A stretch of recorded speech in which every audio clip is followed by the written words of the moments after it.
It's been said before that it is better for someone to be born twice and die once rather than to be born once and die twice. In other words, I must be born twice, physically and then spiritually, so that I only die once physically and not spiritually.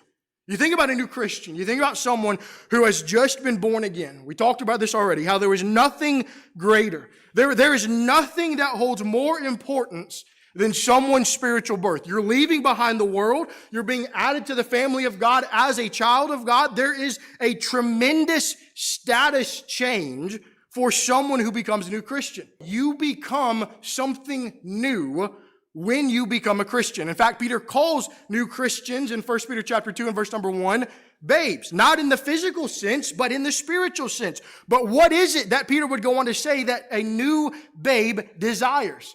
He says they desire the pure milk of the word, that you may grow thereby. You think about when a baby is first born, you've been anticipating its arrival, right? You're ready for it, or maybe you're as ready for it as you can be, but you're excited. And then that baby's born and everyone's happy.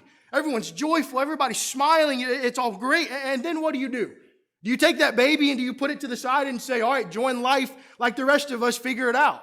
Well, no, you pay it attention, careful attention.